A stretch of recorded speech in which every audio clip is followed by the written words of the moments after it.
ಶ್ರದ್ಧೆಯಿಂದ ಮಾಡು. ಶ್ರದ್ಧಾವಾನ್ ಲಭತೆ ಜ್ಞಾನಂ ಪರತಃ ಸಂಯತೇಂದ್ರಿಯ ಜ್ಞಾನಂ ಲಬ್ಧ್ವಾ ಪರಾಂ ಶಾಂತಿಂ ಅಚಿರೇಣಾಧಿಗಚ್ಚತಿ ಅಂತ. ಅಂದರೆ ನಾವು ಶ್ರದ್ಧೆಯಿಂದ ಮಾಡತಕ್ಕ ಶ್ರದ್ಧಯಾದೇಯಂ ಅಶ್ರದ್ಧಯಾ ಅದೇಯಂ ಶ್ರೇಯಾದೇಯಂ ಹ್ರಿಯಾದೇಯಂ ಭಿಯಾದೇಯಂ ಸಂವಿದಾದೇಯಂ ಅಥ ಯದಿತೆ ಕರ್ಮ ವಿಚಿಕಿತ್ಸಾ ವಾ ವೃತ್ತ ವಿಚಿಕಿತ್ಸಾ ವಾ ಸ್ಯಾತ್ ತೈತ್ರೋಪನಿಷತ್ತಲ್ಲೆಲ್ಲ ಬರುತ್ತೆ.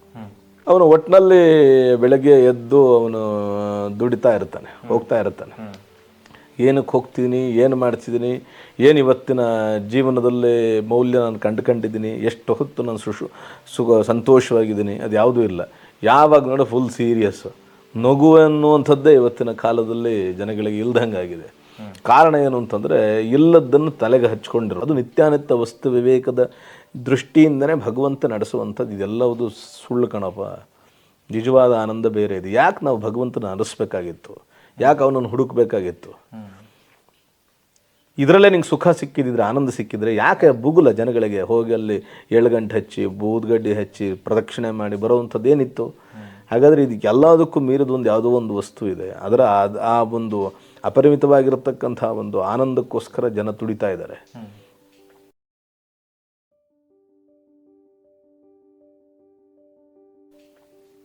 ಈಗ ಯಾವುದೋ ಒಂದು ಎಣ್ಣೆ ಡ್ರಿಂಕ್ಸ್ ಮಾಡ್ತಾರೆ ಅಂತ ಹೇಳಿದ್ರೆ, ಕುಡಿದ್ರೆ ಎಷ್ಟು ದಿವಸ ಎಷ್ಟು ಹೊತ್ತಿರುತ್ತೆ ನಿಶೆ? 4 ಗಂಟೆ 5 ಗಂಟೆ 1 ಗಂಟೆ ಅವ್ರವ್ರು ಕುಡಿತದ ಇದ್ರ ಮೇಲೆ ಅನುಭವ ಇರೋರಿಗೆ ಅದು ಗೊತ್ತಾಗುತ್ತೆ. ಬಿಟ್ಟರೆ ಬಾಕಿಯವ್ರಿಗೆ ಗೊತ್ತಾಗಲ್ಲ. ಅದು ಇಳಿದ ಮೇಲೆ ಮತ್ತು ಮಾಮೂಲಿ ಸ್ಥಿತಿ. ಯಾವುದನ್ನು ಏನು ಅದಕ್ಕೆ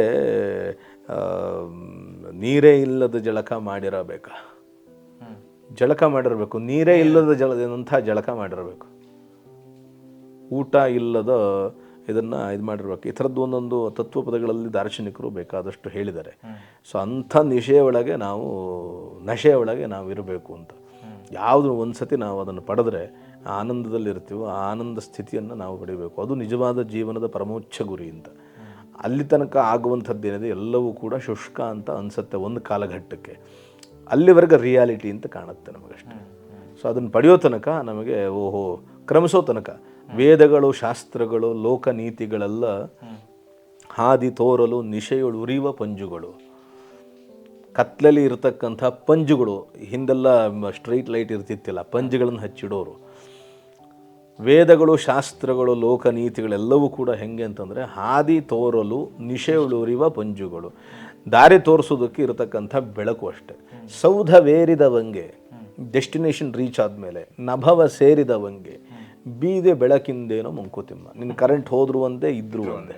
ರೀಚ್ ಆಗಬೇಕಾದ ಜಾಗ ರೀಚ್ ಆದಮೇಲೆ ಎಲ್ಲರೂ ಅಲ್ಲಿಗೆ ಪರಿಪೂರ್ಣವಾಗಾಯಿತು ಅಂತ.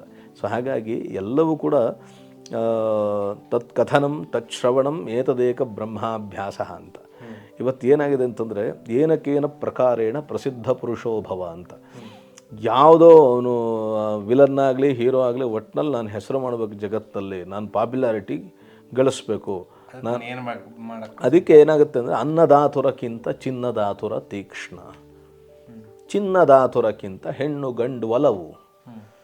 ಅದೆಲ್ಲ ಆದಮೇಲೆ ಮನ್ನಣೆಯ ದಾಹವೇ ಎಲ್ಲಕಂ ತೀಕ್ಷ್ಣತಮ. ನನ್ನ ಸ್ಟೇಟಸ್ ಗುರುತಿಸ್ಬೇಕು, ಎಲ್ಲರೂ ಸೆಲ್ಯೂಟ್ ಹೊಡಿಬೇಕು, ಬಂದರೆ ಹೇಳ್ಬೇಕು, 100 ಜನ ನನ್ನ ಹಿಂದೆ ಅನುಸರಿಸಬೇಕು ಎನ್ನುವಂಥ ಭಾವನೆ ಏನಿದೆ ಅದು ತುಂಬ ಕ್ರೂರವಾದ್ದು ಅಂತ. ಮನ್ನಣೆಯ ದಾಹವೇ ಎಲ್ಲಕಂ ತೀಕ್ಷ್ಣತಮ ತಿನ್ನುವುದದ ಆತ್ಮವನೇ ಮಂಕುತಿಮ್ಮ. ತನ್ನ ಆತ್ಮವನ್ನು ತಾನೇ ಅದದು ತಿನ್ಕೊಂಬಿಡುತ್ತೆ. ಯಾಕೆಂದರೆ ನಾವು ಅದಕ್ಕೆ ಹೆಚ್ಚು ಒತ್ತು ಕೊಡ್ತಾ ಇರ್ತೀವಿ, ನಾವು ಪಾಪ್ಯುಲರ್ ಆಗಬೇಕು ಅನ್ನುವಂಥದ್ದು. ಅಂಥ ಇವತ್ತಿನ ಪ್ರಪಂಚದಲ್ಲಿ ನಾವು ಏನೋಕೇನ ಪ್ರಕಾರೇಣ ಪ್ರಸಿದ್ಧ ಪುರುಷೋಭವ, ನಾನು ಏನೋ ಒಟ್ಟಿನಲ್ಲಿ ಜನ ನನ್ನನ್ನು ಗುರುತಿಸ್ಬೇಕಪ್ಪ ಅನ್ನೋ ಭಾವನೆಯಿಂದ ಹೋಗುವಂಥ ಕಾಲಘಟ್ಟದಲ್ಲಿ ಇಂಥದೊಂದು ವಿಶೇಷವಾಗಿರತಕ್ಕಂಥ ಒಂದು ಸಂದರ್ಭವನ್ನು ಇಟ್ಟುಕೊಂಡು ಏನು ಜ್ಞಾನ ಸುವಿಧಾ ಸಂಪಾದನಾ ಸುವಿಧಾ ಅಂತ JSS ಅಂತ ನೀವೇನು ಅದನ್ನು ಮಾಡಿರುವಂಥದ್ದು ಅತ್ಯಂತ ಶ್ಲಾಘನೀಯವಾಗಿರತಕ್ಕಂಥದ್ದು. ಜೊತೆಗೆ ತತ್ಕಥನಂ ತತ್ಶ್ರವಣಂ ಏತದೇಕ ಬ್ರಹ್ಮಾಭ್ಯಾಸ. ಇವತ್ತಿನ ಲೌಕಿಕ ಪ್ರಪಂಚದಲ್ಲಿ ಇವತ್ತಿನ ವಯೋಮಾನದ ಒಂದು ಸ್ತರದ ಜನಗಳಲ್ಲಿ ವಿಷಯಾಸಕ್ತಿಗಳು ತುಂಬಿರತಕ್ಕಂಥ ಈ ಜಗತ್ತಿನಲ್ಲಿ ಅದು ಬೇಕು ಇದು ಬೇಕು, ಬೇಕು ಬೇಕದು ಬೇಕು, ಬೇಕೆನಗೆ ಮತ್ತೊಂದು, ಬೇಕೆನ್ನುತ್ತ ಬೊಬ್ಬಿಡುತ್ತ ಘಟವ ನೋಡಿದನು, ಏನೆಂದು ರಚಿಸಿದನೋ ಬೊಮ್ಮನಿ ಬೇಕು ಜಪ ಸಾಕೆನಿಪುದೆಂದಿಗಲು ಮಂಕುತಿಮ್ಮ. ಇವತ್ತಿನ್ನೂ ಅದರ ಆ ಆಕರ್ಷಣೆಗೆ ಒಳಪಟ್ಟು ಅದನ್ನು ಪಡ್ಕೊಳ್ಳುವಂತಹ ಸಾಧಿಸುವಂಥ ಸಂದರ್ಭದಲ್ಲಿ ಇವೆಲ್ಲದರ ಮೌಲ್ಯ ಇಷ್ಟೇ ಅಂತ ಸಂಸ್ಕಾರದಿಂದ ಸುಕೃತದಿಂದ ಗುರು ಹಿರಿಯರ ಆಶೀರ್ವಾದದಿಂದ ಸದ್ಗುರುಗಳ ಪ್ರೇರಣೆಯಿಂದ ಇಂಥ ಒಂದು ಮಾರ್ಗವನ್ನು ಅನುಸರಿಸಬೇಕು. ಜನಗಳಿಗೆ ಜ್ಞಾನ ಸುವಿಧಾ ಏನಿದೆ ಏನು ಜ್ಞಾನ ಸಂಪಾದನಾ ಶಿಬಿರ ಸಂಪಾದನೆಯೂ ಆಗತ್ತೆ, ಸಂಪಾದಿಸುವಂಥವ್ರಿಗೆ ಅವ್ರಿಗೂ ಕೂಡ ಅದು ಒಂದು ವಿಶೇಷವಾಗಿರತಕ್ಕಂಥ ಮಾರ್ಗವಾಗುತ್ತೆ ಅನ್ನೋ ಭಾವನೆಯಿಂದ ಇದನ್ನು ಮಾಡಿರುವಂಥದ್ದು ನಿಜವಾಗಲೂ ಕೂಡ ಅತ್ಯಂತ ಶ್ಲಾಘನೀಯವಾದ್ದು. ಆಮೇಲೆ ಗುರುಗಳಿಗೆ ಅತ್ಯಂತ ಇಷ್ಟವಾಗುವಂಥದ್ದು. ಯಾಕೆ ಅಂತಂದರೆ ಇದನ್ನು ಹೇಳೋದ್ರಿಂದ ಇದರಿಂದ ಏನೋ ಗಳಿಸ್ಬೇಕು ಅನ್ನೋ ಭಾವನೆ ನಿಮಗಿಲ್ಲ. ಏನೋ ಅದರಿಂದ ನಾವೇನೋ ಪಡಿಬೇಕು, ಅದರಿಂದ ನಾವೇನೋ ಸಾಹುಕಾರರಾಗ್ತೀವಿ ಅನ್ನೋವಂಥದ್ದು ಏನಿಲ್ಲ. ನಿಮ್ಮ ಜೀವನಕ್ಕೆ ಬೇಕಾಗುವಷ್ಟು ಭಗವಂತ ಅನುಗ್ರಹ ಮಾಡಿದ್ದಾನೆ. ಜೀವನವೇ ಬೇರೆ, ಇದೇ ಬೇರೆ. ಆದರೆ ಒಬ್ಬೊಬ್ಬರು ಒಂದೊಂದು ಫ್ಯಾಷನ್ನ ಆರಿಸ್ಕೊಳ್ತಾರೆ, ಒಬ್ಬೊಬ್ಬರು ಒಂದೊಂದು ಫ್ಯಾಷನ್. ಯಾರೋ ನಾನು ಇಲ್ದಲೇ ಇರತಕ್ಕಂಥ ಒಂದು ಜೀಪ್ ಇಟ್ಕೊಳ್ಬೇಕು, ಯಾರು ಬಳಸ್ದಲೇ ಇರುವಂಥ ಒಂದು ಕಾರ್ ಇಟ್ಕೊಳ್ಬೇಕು, ಅದೇನಂತಾರೆ ತುಂಬ ಹಳೆಯದನ್ನು ಇಟ್ಕೊಳ್ಳುವಂಥದ್ದಕ್ಕೇನೋ ಅಂತಾರಲ್ಲ ಆ್ಯಂಟಿಕ್. ಸೊ ಈ ಥರದ ಚಿಂತನೆ ಇರತಕ್ಕಂಥ ಯುವಕರಲ್ಲಿ ಇಂಥದ್ದೊಂದು ಪ್ರೇರಣೆ ಆಗಿರುವುದು ನಿಜವಾಗಲೂ ಕೂಡ ಅದು ಕೋಟಿ ಜನ್ಮ ಸುಕೃತೈಹಿ ಪುಣ್ಯೈರ್ವಿನ ಲಭ್ಯತೆ ಅಂತ. ಯಾವುದೋ ಕೋಟಿ ಜನ್ಮದ ಸುಕೃತದಿಂದ ಪುಣ್ಯದ ವಿಶೇಷದಿಂದ ನಿಮಗೆ ಪ್ರಾಪ್ತಿಯಾಗಿರುವಂಥದ್ದು ಅಂತ ನನ್ನ ಭಾವನೆ. ಸೊ ಆ ಮಾರ್ಗ ನಿಜವಾಗಲೂ ಕೂಡ ಅತ್ಯಂತ ಸುಂದರವಾಗಿದೆ. ತಾವು ಅನುಸಂಧಾನ ಮಾಡೋದ್ರ ಜೊತೆಗೆ ಆ ವಿಷಯಗಳನ್ನು ಜನಗಳಲ್ಲಿ ಹಂಚಿಕೊಳ್ಳೋದ್ರ ಮೂಲಕ ಅದೂ ಒಂದು ಬ್ರಹ್ಮಾಭ್ಯಾಸವೇ ಆಗೋದರಿಂದ ನಿಮ್ಮ ಜೀವನ ಪರಿಪೂರ್ಣವಾಗಿ ಸಾರ್ಥಕತೆಯನ್ನು ಹೊಂದಲಿ. ಇದನ್ನು ಎಲ್ಲರೂ ಕೂಡ ಬಳಸ್ಕೊಳ್ಳೋ ದೃಷ್ಟಿಯಿಂದ ಇವತ್ತಿನ ದಿವಸ ಬೇಡದ್ದನ್ನು ಯೂಟ್ಯೂಬಲ್ಲಿ ಅಥವಾ ಇನ್ನೊಂದರಲ್ಲಿ ನೋಡಿಕೊಂಡು ಕಥೆ ಹಾಕಿ ಕಾಲ ಹರಣ ಮಾಡೋ ಬದಲಿಗೆ ಇಂಥ ವಿಷಯಗಳನ್ನು ತಿಳ್ಕೊಳ್ಳೋದ್ರ ಮೂಲಕ, ಯಾಕೆಂತಂದರೆ ಆನೋ ಭದ್ರಾ ಕೃತವೋ ಎಂತೋ ವಿಶ್ವತಃ ದೇಶದ ಎಲ್ಲ ಮೂಲಗಳಿಂದಲೂ ಎಲ್ಲ ಜಗತ್ತಿನ ಎಲ್ಲ ಮೂಲಗಳಿಂದಲೂ ವಿಶೇಷವಾಗಿರೋದ್ರಿಂದ ವಿಚಾರಧಾರೆ ಹರಿದು ಬರಲಿ ಎನ್ನುವಂಥದ್ದು ಒಂದು ಮಂತ್ರದಂತೆ ಇವತ್ತು ಸಮಾನೀವ ಆಕೂತಿ ಸಮಾನಿ ಹೃದಯಾನಿವ ಸಮಾನಮಸ್ತವೋ ಮನೋಯಥಾ ವಸ್ತು ಸಹ ಸತಿ ಎಲ್ಲರ ಮನಸ್ಸು ಸಮಾಧಾನಗೊಂಡಲಿ. ಇವತ್ತಿನ ದಿವಸದ ಈ ಪ್ರಾಪಂಚಿಕ ಈ ನಾಗಾಲೋಟದ ಜಗತ್ತಿನಲ್ಲಿ ಯಾರನ್ನು ಕೇಳ್ರಿ, ಯಾರು ಒಬ್ಬರು ಇವತ್ತಿನ ದಿವಸ ಇವತ್ತಿನ ಪ್ರಪಂಚದಲ್ಲಿ ಬೇಕಾದಷ್ಟು ವೆಲ್ ಸೆಟಲ್ಡ್ ಸಫೆಸ್ಟಿಕೇಟೆಡ್ ಫ್ಯಾಮಿಲಿ ಎನ್ನುವಂಥವ್ರ ಹತ್ರ ಹೋಗಿ ನೀವು ಸಂತೋಷವಾಗಿದ್ದೀರಾ, ನೆಮ್ಮದಿಯಾಗಿದ್ದೀರಾ, ಸುಖವಾಗಿದ್ದೀರಾ ಅಂತ ಯಾರನ್ನಾರು ಕೇಳ್ಕೊಂಡು ಬನ್ನಿ. ನಾವು ಸುಖವಾಗಿ ನೆಮ್ಮದಿಯಾಗಿ ತೃಪ್ತಿಯಾಗಿದ್ದೀವಿ ಅಂತ ಒಬ್ಬರು ಕರ್ಕೊಂಬಂದ್ರು ಅವ್ರಿಗೆ ನಾವು ದಾಸರಾಗ್ತೀವಿ. ಇವತ್ತು ಯಾರಲ್ಲೋ ಆ ಶಬ್ದವೇ ಬರಲ್ಲ. ಇನ್ನೂ ಏನೋ ಒಂದು ಆಗಿದ್ರೆ ಚೆನ್ನಾಗಿರ್ತಿತ್ತು.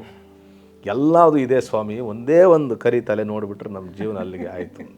ಅದಕ್ಕೊಂದು ಇನ್ನೇನೋ ಒಂದು ಮಾಡಿಕೊಟ್ಬಿಟ್ರೆ ಸಾಕು, ಆಗೋಯ್ತು. ಮನೆ ಕಟ್ಟಕ್ಕೆ ಜಾಗ ನೋಡ್ತಿದ್ದೀವಿ, ಸೈಟ್ ಸಿಕ್ಕಿದೆ, ಅದು ಇನ್ನೂ ಸರಿಯಾಗಿ ಅಲಿನೇಷನ್ ಆಗಿಲ್ಲ. ಏನಾದರೂ ಒಂದು ರಾಮಾಯಣ ರಂಕ್ಲಿದ್ದೇ ಇರುತ್ತೆ. ಯಾರೂ ತೃಪ್ತಿಯಾಗಿಲ್ಲ. ಅದಕ್ಕೆ ಯದಿ ಭವತಿ ದರಿದ್ರೋ ಯಸ್ಯ ತೃಷ್ಣ, ಯಾರ ಮನಸ್ಸು ಸಂತುಷ್ಟವಾಗಿರುತ್ತೋ ಪರಿತುಷ್ಟವಾಗಿರುತ್ತೋ ಅವ್ನು ನಿಜವಾದ ಶ್ರೀಮಂತ. ಆ ವಿಷಯದಲ್ಲಿ ನೀವೆಲ್ಲರೂ ಕೂಡ ಆಗರ್ಭ ಶ್ರೀಮಂತರು ಅಂತ ಭಾವಿಸ್ತೀನಿ ಆ ಸಂಸ್ಕಾರದಿಂದ. ಸೊ ಹಾಗಾಗಿ ಎಲ್ಲರೂ ಕೂಡ ಇದನ್ನು ನೋಡ್ತಕ್ಕಂಥವ್ರು ವೀಕ್ಷಕರಿರ್ಬಹುದು, ಪ್ರೇಕ್ಷಕರಿರ್ಬಹುದು. ಯಾಕೆಂದರೆ ನಾಟಕವ ನೋಡು ಬ್ರಹ್ಮಾಂಡ ರಂಗಸ್ಥಳದಿ ಕೋಟಿ ನಟರಾಂತಿಹರು ಚಿತ್ರ ಪಾತ್ರಗಳ ಆಟಕ್ಕೆ ಕಥೆ ಇಲ್ಲ, ಮೊದಲಿಲ್ಲ ಕೊನೆಯಿಲ್ಲ, ನೋಟಕರೇ ಮಾಟಕರು. ಯಾರು ನೋಡ್ತಾರೆ ಅವರೇ ಮಾಡ್ತಕ್ಕಂಥವ್ರು. ಇವತ್ತು ನೋಡೋ ಸುವಿಧಾ ಅವ್ರಿಗೆ ದೊರಕಿದೆ, ನಾಳೆ ಮಾಡುವಂಥ ಸುವಿಧಾ ಅವ್ರಿಗೆ ದೊರಕತ್ತೆ. ಅದಕ್ಕೆ ನೋಡಿದರೆ ಅವ್ರಿಗೆ ಅನುಭವ ಇರುತ್ತೆ ಮಾಡೋದು ಹೇಗೆ ಅಂತ. ಸೊ ಹಾಗಾಗಿ ಇದನ್ನು ನೋಡೋದ್ರಿಂದ ಅವ್ರ ಜೀವನದಲ್ಲಿ ನಡೆಯುವಂಥ ಸಂದರ್ಭದಲ್ಲಿ ಇದು ಅತ್ಯಂತ ಉಪಯುಕ್ತವಾಗುತ್ತೆ ವಿಚಾರಗಳು. ಇದರಲ್ಲಿ ವಿಶೇಷವಾಗಿರತಕ್ಕಂಥ ವ್ಯಕ್ತಿಗಳನ್ನೆಲ್ಲ ಕರೆಸಿ ಅವರ ಸಂದರ್ಶನವನ್ನು ಮಾಡಿ ಅವರ ಜ್ಞಾನದ ಒಂದು ವಿಚಾರಧಾರೆಯನ್ನು ನೀವು ಹಂಚಿಕೊಂಡು ಜನಗಳಿಗೆಲ್ಲ ತಲುಪಿಸ್ತಿರತಕ್ಕಂಥ ಒಂದು ವಿಷಯ ನಿಜವಾಗಲೂ ಕೂಡ ಭಾಳ ವಿಶೇಷವಾಗಿರುವಂಥದ್ದು. ಹಾಗಾಗಿ ನೀವು ಮಾಡ್ತಕ್ಕಂಥ ಎಲ್ಲ ಕಾರ್ಯಗಳಲ್ಲೂ ಸರ್ವತ್ರ ದಿಗ್ವಿಜಯತ್ವ ಪ್ರಾಪ್ತಿಯಾಗಲಿ ನಿಮಗೆ ಅಂಥೇಳಿ ನಾವು ಸದ್ಗುರುಗಳ ಚರಣದಲ್ಲಿ ನಾವು ಪ್ರಾರ್ಥನೆ ಮಾಡ್ತಾ ಇದ್ದೀವಿ. ಇನ್ನು ನೀವು ಇಷ್ಟು ಎಲ್ಲ ಹೇಳಿದ್ವಿ. ನಾವು ಅಂದ್ಕೊಂಡಿರೋದೇನಂದ್ರೆ ನಮ್ಮ ಎಲ್ಲಾದ್ವು ನಾನಾಗಿರ್ಬೋದು, ತಮ್ಮ ಆಗಿರ್ಬೋದು, ಈ ಕ್ರೂ ಏನು ಅಂದ್ಕೊಂಡಿರೋದು ಅಂದರೆ ನಾವೇನೂ ಮಾಡ್ತಾ ಇಲ್ಲ, ಭಗವಂತ ನಮ್ಮ ಮೂಲಕ ಏನೋ ಮಾಡಿಸ್ತಾ ಇದ್ದಾನೆ ಅನ್ನೋದಷ್ಟೇ ಅಂದ್ಕೊಂಡಿರೋದು. ಅಂದರೆ this is not being very modest. ಇದು ಅಂದ್ಕೊಂಡಿರೋದೇ ಹಿಂಗೆ ಅನ್ನೋದು ಇಲ್ಲ. ಅದಕ್ಕೆ ಏನು ಅಂತಂದರೆ ಅದು ಸುಕೃತ ಇದ್ದಾಗಲೇ ಎಲ್ಲದನ್ನು ಭಗವಂತ ಒಟ್ಟಿಗೆ ಸೇರಿಸುವಂಥದ್ದು ಯೋಗಗಳು ಅಂತ ಕರಿತೀವಿ ನಾವು. ಅಂದರೆ ಹೆಂಗೆ ಅಂತಂದರೆ ಅದಕ್ಕೆ ಅಧಿಕಾರ ಇರಬೇಕು, ಅರ್ಹತೆ ಇರಬೇಕು. ಯಾರಿಗೆ ಅರ್ಹತೆ ಅಧಿಕಾರ ಇರುತ್ತೆ ಅಂಥವ್ರನ್ನ ಮಾತ್ರ ಸೇರಿಸ್ತಾನೆ. ಬೇರೆ ಇನ್ನೆಲ್ಲ ನಿಮ್ಮ ಇದರೊಳಗಡೆ ಬೇಕಾದಷ್ಟು ನಿಮ್ಮ ಇರತಕ್ಕಂಥ ಜೀವನ ಶೈಲಿಗೆ ಬೇಕಾದಷ್ಟು ಬೇರೆ ಬೇರೆ ಥರದ ಸ್ನೇಹಿತರ ವರ್ಗ ಬೇರೆ ಬೇರೆ ಥರ ಬೆಳವಣಿಗೆ ಆಗಬೇಕಾಗಿತ್ತು. ಇವತ್ತಿನ ಕಾಲದ ವೈಪರೀತ್ಯ ಮತ್ತು ಒಂದು ಅದಕ್ಕೆ ಆಕರ್ಷಣೆ ಆಗುವಂಥ ನಿಟ್ಟಿನಲ್ಲಿ ಇದ್ರ ಕಡೆ ಹೆಚ್ಚು ತಿರುಗಿಸಿದೆ ಮನಸ್ಸಿಗೆ ಅಂತಂದರೆ ಆ ಸಂಸ್ಕಾರ ಅದು ಎಲ್ರಿಗೂ ಅದು ಕೊಡ್ತಿರೋದ್ರಿಂದ ಭಗವಂತ ಅವನು ಕಾಮ ಕರ್ತೆ ರಹೋ ನಾಮ ಜಪತೆ ರಹೋ ಯಾದ್ ಆಯೇಗಿ ಉನ್ಕ ಕಭಿ ನಾ ಕಭಿ ಕೃಷ್ಣ ಗೋವಿಂದ ಗೋವಿಂದ ಗಾತೆ ರಹೋ ನಾಮ ಧನಕ ಖಜಾನಾ ಬಢಾತೆ ರಹೋ ಅವನು ಸ್ಮರಣೆ ಮಾಡಿ ಆ ಕರ್ತವ್ಯದಲ್ಲಿ ನಾವು ತೊಡಗಿಸ್ಕೊಂಡ್ರೆ ಸಾಕು, ಇನ್ನು ಬಾಕಿದ ಅವರೇ ನಡೆಸ್ಕೊಂಡು ಹೋಗ್ತಾರೆ. ಗೊತ್ತಾಯ್ತಾ? ಅದರಲ್ಲಿ ಕರ್ತೃತ್ವ ಭಾವನೆ ನಮ್ದು ಏನಿಲ್ಲ, ಎಲ್ಲ ಅವನು ನಡೆಸ್ತಿದ್ದಾನೆ ಅನ್ನುವಂಥದ್ದು, ಬೇಕಾದ್ದಕ್ಕೆ ಬೇಕು ಬೇಡವಾದ್ದಕ್ಕೆ ಬೇಡ ಅಂತ ಹೇಳುವಂಥದ್ದು ಇರಬಾರ್ದಷ್ಟೆ. ನಾವೆಲ್ಲವೂ ಪರಿಪೂರ್ಣವಾಗಿ ನವವಿಧ ಭಕ್ತಿನಲ್ಲಿ ಶರಣಾಗತಿ ಅಂತಕ್ಕಂಥದ್ದು ಅತ್ಯಂತ ಉತ್ಕೃಷ್ಟವಾಗಿರ್ತಕ್ಕಂಥದ್ದು, ಅತ್ಯಂತ ಕ್ಲಿಷ್ಟವಾಗಿರ್ತಕ್ಕಂಥದ್ದು ಮತ್ತು ಅಂತಿಮವಾಗಿರ್ತಕ್ಕಂಥದ್ದು. ನಿನ್ನ ಇದನ್ನೆಲ್ಲ ನೀನು ದಾಟು, ದಡ ಸೇರ್ಕೋ ಅನ್ನುವಂಥ ದೃಷ್ಟಿಯಿಂದ ನಾವೆಲ್ಲರೂ ಆ ದಡ ಸೇರಬೇಕಾಗಿದೆ. ಇದಕ್ಕೆ ಪ್ರತ್ಯಕ್ಷವಾಗಿ ಪರೋಕ್ಷವಾಗಿ ಆ ಭಗವಂತ ಪ್ರೇರಕಃ ಪ್ರೇರ್ಯಮಾಣಾನಾನ್ ತ್ವಯಾ ಪ್ರೇರಿತ ಮಾನಸಃ, ಪ್ರೇರಕನು ಪ್ರೇರಣೆಯನ್ನು ಕೊಡ್ತಕ್ಕಂಥ ಪ್ರೇರಕಃ ಪ್ರೇರ್ಯಮಾಣಾನಾನ್ ತ್ವಯಾ ಪ್ರೇರಿತ ಮಾನಸಃ, ಅದೆಲ್ಲವೂ ಕೂಡ ಪ್ರೇರಿತವಾಗುವಂಥದ್ದು, ಪ್ರೇರಣೆಯನ್ನು ಕೊಡ್ತಕ್ಕಂಥದ್ದು, ಅದಕ್ಕೆ ಸಹಕಾರ ಕೊಡ್ತಕ್ಕಂಥದ್ದು ಎಲ್ಲ ಅವನ ಇಚ್ಛೆಯಲ್ಲಿ ಇರೋದರಿಂದ ಅದು ಹೀಗೆ ಆಗಬೇಕಾಗಿರುವಂಥದ್ದು. ಎಲ್ಲ ನಾವು ಹೈಲೈಟ್ಸ್ ಅಷ್ಟೇ ನೋಡ್ತಿರೋದು, ಎಲ್ಲ ಆಲ್ರೆಡಿ ವೆಲ್ ಡನ್. ಯಾವುದೂ ಹೊಸದಾಗಿ ನಾವು ಮಾಡಬೇಕಾದ್ದಿಲ್ಲ. ಆ ಸಂದರ್ಭ ಬಂದಾಗ ಅವನು ಬರ್ತಾನೆ, ಅದಕ್ಕೆ ಸಹಯೋಗವನ್ನು ಕೊಡ್ತಾನೆ, ಆ ಕೆಲಸ ನಡೆಯುತ್ತೆ, ಅದು ಕೃತಕೃತ್ಯತೆಯನ್ನು ಪಡೀತಾನೆ. ಎಲ್ಲರೂ ಸ್ಕೂಲಲ್ಲಿ ಪಾಠ ಕೇಳಿದ್ರು ಎಲ್ಲರೂ ಫಸ್ಟ್ ರ್ಯಾಂಕ್ ಬರಲ್ಲ, ಎಲ್ಲರೂ ಪಾಸ್ ಆಗಲ್ಲ, ಯಾರೋ ಇಬ್ಬರು ಪಾಸ್ ಆಗ್ತಾರೆ, ಇನ್ನೂ 4 ಜನ ಯಾರೋ ಫಸ್ಟ್ ಕ್ಲಾಸ್ ಬರ್ತಾರೆ, ಇನ್ಯಾರೋ ಒಬ್ಬ ಡಿಸ್ಟಿಂಕ್ಷನ್ ಬರ್ತಾನೆ. ಯಾರು ಅದನ್ನು ಹೇಗೆ ಬಳಸ್ಕೊಳ್ತಾನೆ ಅನ್ನೋದ್ರ ಮೇಲೆ ಇದಾಗ್ತಾ ಹೋಗುತ್ತೆ. ಅವನು ಸ್ಪೂನಲ್ಲಿ ತಗೊಳ್ಬಹುದು, ಸೌಟಲ್ಲಿ ತಗೊಳ್ಬಹುದು ಅಲ್ವಾ, ಮಗ್ಗಲ್ಲಿ ತಗೊಳ್ಬಹುದು, ಕೊಡದಲ್ಲಿ ತಗೊಳ್ಬಹುದು, ಅವ್ರವ್ರ ಕೆಪ್ಯಾಸಿಟಿಗೆ ಸಂಬಂಧಪಟ್ಟಿರುವಂಥದ್ದು. ಇದ್ರ ಪಾರಮಾರ್ಥ ವಿಚಾರ ಅಥವಾ ತತ್ವ ವಿಚಾರ ಅಥವಾ ಬೇಕಾಗುವಂಥ ಎಲ್ಲ ಜ್ಞಾನಗಳು ನಹಿ ಜ್ಞಾನೇನ ಸದೃಶಂ ಪವಿತ್ರಮಿಹ ವಿದ್ಯತೆ, ಇದಕ್ಕಿಂತ ಪವಿತ್ರವಾದ ಜ್ಞಾನ ಅಂತಕ್ಕಂಥದ್ದು ಜಗತ್ತಿನಲ್ಲಿ ಯಾವುದೂ ಇಲ್ಲ. ನಹಿ ಜ್ಞಾನೇನ, ಜ್ಞಾನಕ್ಕಿಂತ ಪವಿತ್ರವಾದ ಇನ್ನು ಜಗತ್ತಿನಲ್ಲಿ ಯಾವುದೂ ಇಲ್ಲ. ಅಂಥ ಒಂದು ಜ್ಞಾನ ಸುಧೆಯನ್ನು ಅವಕಾಶ ಮಾಡಿಕೊಟ್ಟದ್ದು. ಜ್ಞಾನ ಸಂಪಾದನಾ ಸುವಿಧಾ ಅನ್ನುವಂಥದ್ದು ಒಂದು ಅವಕಾಶ ಅಂತ, ಆಪರ್ಚುನಿಟಿ. ಆ ಒಂದು ಅವಕಾಶವನ್ನು ಕಲ್ಪಿಸಿರೋದ್ರ ಜೊತೆಗೆ ಬರೀ ಅವಕಾಶ ಒಂದೇ ಕಲ್ಪಿಸಿಲ್ಲ, ಅದನ್ನು ಫೀಡ್ ಮಾಡ್ತಾ ಇರುವಂಥದ್ದು ಅಲ್ವಾ. ಅವಕಾಶ ಸಿಗೋದು ಒಂದು, ಆಮೇಲೆ ಅದಕ್ಕೆ ಅನುಗುಣವಾಗಿ ಪೂರ್ವಕವೇ ಬಾರೆ ನಿನಗೆ ಅನ್ನ ಹಾಕಿ ಸಾಕ್ತೀನಿ ಬಾರೆ ನಾನು ಯೋಚನೆ ಮಾಡ್ಬೇಡ ಅಂಥೇಳಿ ಒಂದು ಭಕ್ತಿಯಿಂದ ಕರ್ಕೊಂಬಂದು ಒಂದು ದಿವಸ ಅನ್ನ ಹಾಕಿ 2 ದಿವಸ ಉಪವಾಸ ಕೆಡೋರು ಉಪಯೋಗ ಆಗಲ್ಲ. ಅವ್ನು ಕರ್ಕೊಂಬಲ್ಲ ಆಯಾ ಕಾಲಕ್ಕೆ ಅವನಿಗೆ ಹಸಿವು ನೀರಡಿಕೆ ಏನಾಗುತ್ತೆ ಅದಕ್ಕೆ ಬೇಕಾಗುವಂಥ ಇದನ್ನು ನೀವು ಬಳಸ್ತಿರೋದ್ರಿಂದ ಅದು ಕೂಡ ಸಾರ್ಥಕವಾಗುವಂಥ ಕೆಲಸ.